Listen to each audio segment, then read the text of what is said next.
In 2024, as developing countries across the world look forward, aiming for a better and brighter future, there is one country that is going back in time, literally, Afghanistan.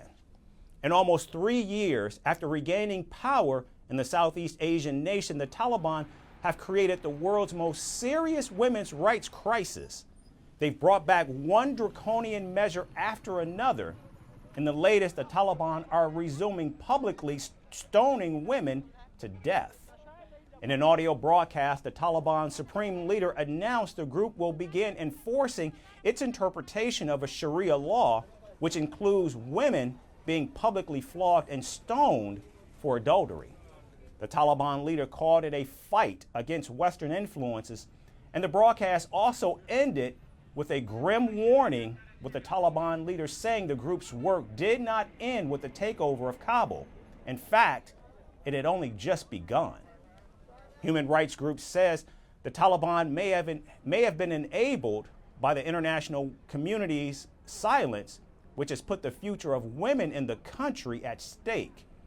Over the last 2 years, the Taliban have issued 80 edicts. 54 of these directly target women and girls. And the rollback started as soon as they took power in August of 2021.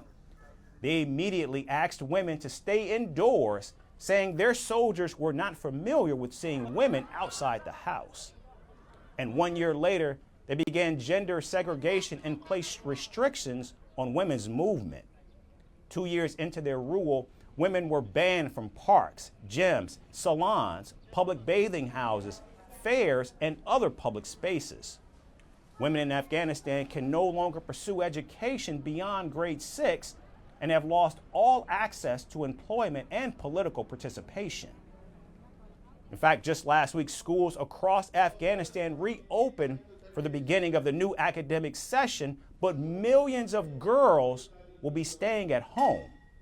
Afghanistan remains the only country with restrictions on female education. I was one of those who experienced the same thing in the first time Taliban were in power.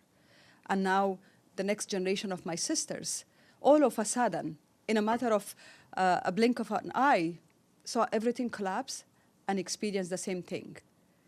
They're doing it under the name of Islam. We know it's in contradiction with Islamic principles. For us, Afghan women, Muslim women, it is not just our right. It goes much deeper than that. This is our duty.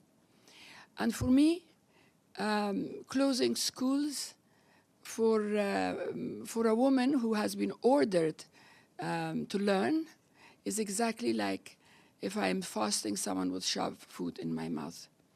Or if I'm praying, that someone will stand in front of me, will not allow me to bend.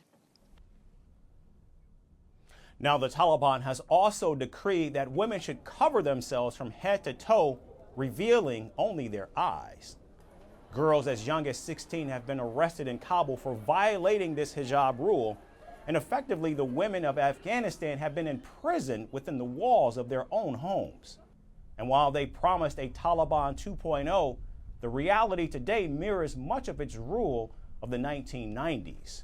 In fact, in the past year alone, human rights groups say the Taliban ordered at least 57 public floggings and executions of women.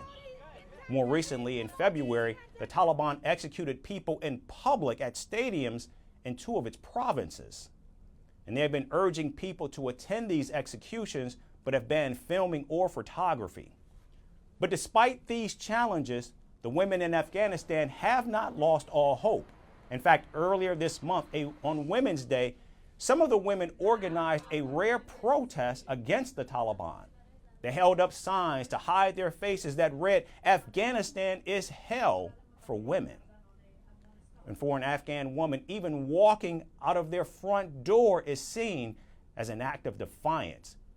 And all they seek from the international community is some support and solidarity. Of the 14 million women in Afghanistan living under these brutal conditions, many of them are wondering and waiting for the international community to act.